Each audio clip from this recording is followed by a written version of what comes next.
What defines us is the future.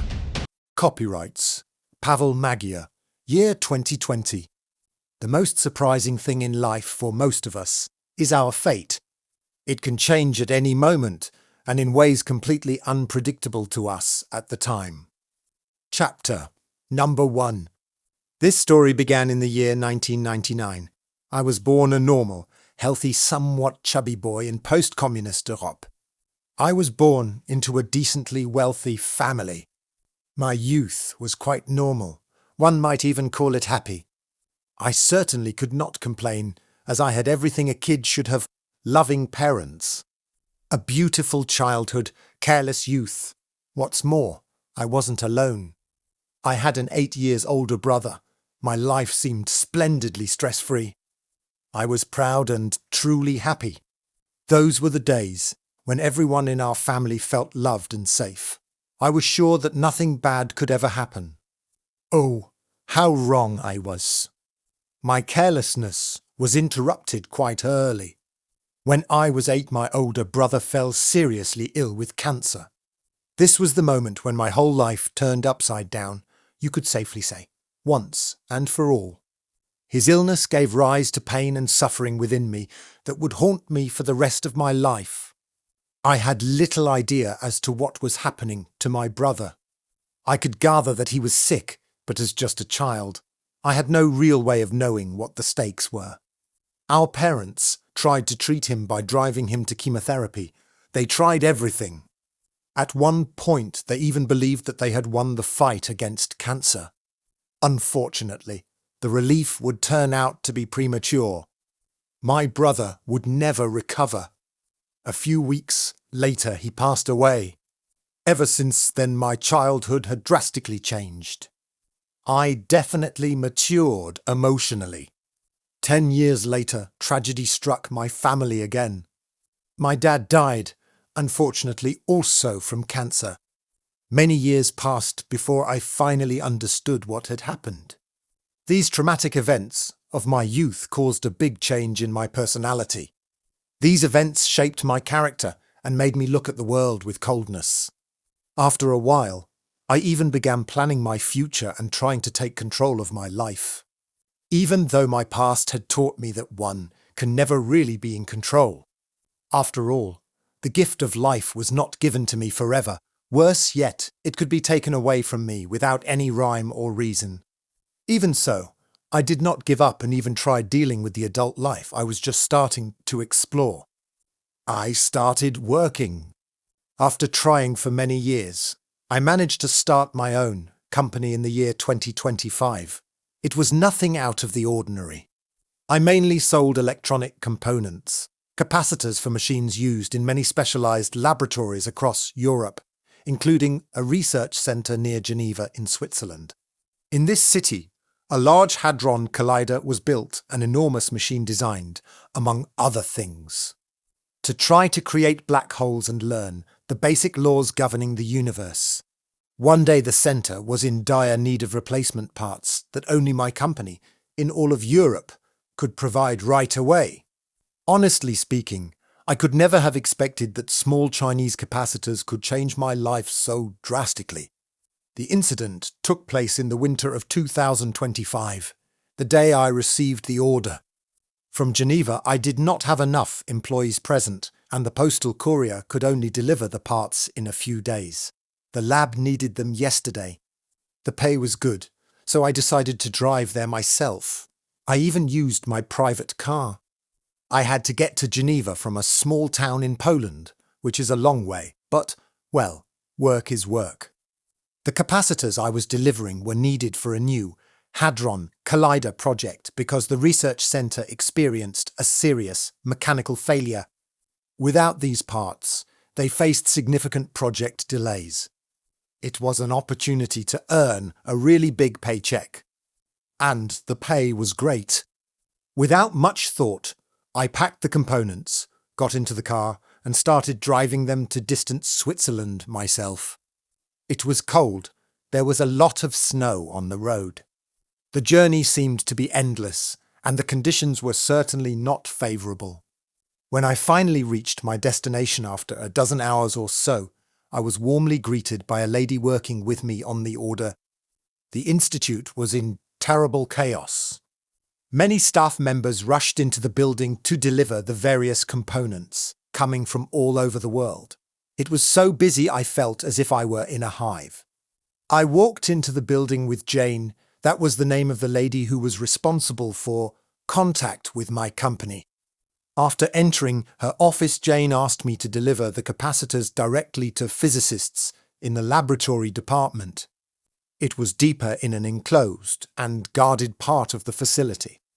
Jane gave me clearance and said, "I would like to ask you for a favour. This is pass you can access Ward -3C in the northern wing, where the package will be picked up by a certain Dr. Mahoney. I'm sorry to be asking this of you, but you can see what's currently happening here. I am unable to send anyone, and I need these capacitors delivered to the scientists as soon as humanly possible." Unfortunately, an unexpected power surge occurred in the collider, possibly caused by a solar flare. It was the strongest magnetic discharge on record, and unluckily, the device was on when it happened. An experiment was underway, and everything suddenly stopped working. It turns out the collider is a very delicate device, and as you can see, we have a crisis on our hands. Please, could you deliver this yourself? Paul, thank you in advance, she said, making beautiful goo-goo eyes. I just couldn't decline. I nodded in agreement, and with a smile on my face I replied, "Jane, just for you, no problem." When she heard my agreement, Jane immediately dove into a pile of documents she had stacked on her desk and raised her hand, giving me the pass. After which she continued with a lowered head, "Great. Please, get there as fast as you can. We don't have time to spare. Here, take this pass and a small map in case you got lost." She smiled at me and after giving me the card got back to work. I didn't know why, but I felt energized knowing the lab was in dire straits. At last, I could be of use to something. Without lingering any longer, I headed towards the entrance, where guards were already waiting for me. Having seen my clearance, they immediately let me inside. I had to walk past a few such controls and a few doors to get to that doctor. The map that Jane gave me proved very helpful in finding my way around this place. I didn't have to ask anyone for anything, and I immediately knew where to go. When I got to the Ward -3C, I saw the Hadron Collider, or at least a tiny part of it. Previously, I only heard about this device on the news. It was enormous, in the shape of a circle going on for tens of kilometers. From the inside, it looked impressive.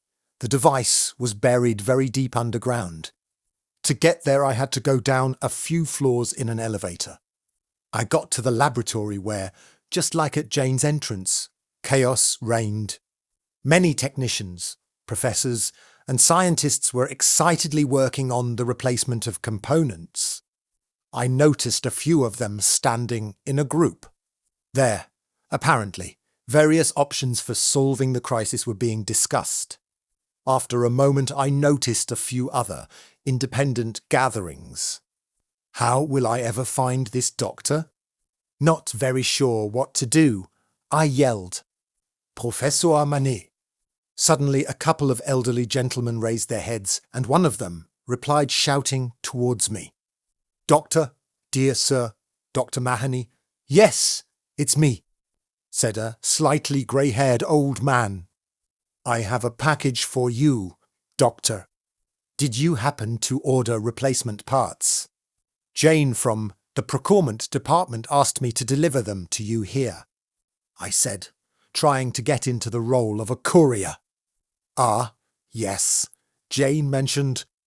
Mahoney replied, "Please come in and put it down over there." Into that collider chamber. We are quite busy down here, as you can probably see, so excuse me, sir, but I'll have to ask you for one more thing. Please go inside the collider and put the parts on that blue plate inside. All right? Now, excuse me, sir, but I have a few more issues at hand. Jane has surely already paid you, hasn't she? I cannot assist you right now, sir. We have quite a headache here today. Yes, yes, everything is settled. Sure, don't you worry, Doctor. There's no problem whatsoever. I shouted at Mahoney. Chapter number 2. You are a good man, sir. The doctor replied. The huge collider was stood in front of me. I didn't know much about it. My knowledge came mostly from television, newspapers, or the internet. It was definitely an extraordinary experience. After all, I had never expected to see the device with my own eyes or, moreover, to go inside of it, and I was a bit interested in this topic. I was very excited, but, importantly, this wasn't exactly my, let's say, dream way of spending the weekend. But well, work is work. I headed confidently down the tunnel leading into the collider, as per the doctor's request. After entering the chamber Mahoney pointed me towards, it turned out that there was no blue plate to speak of. At least, I couldn't see it. I looked around again, this time more carefully, as to not make a fool of myself in front of so many scientists from around the world. To the left and right ran a huge, long, quite dark corridor, lit by dim lights.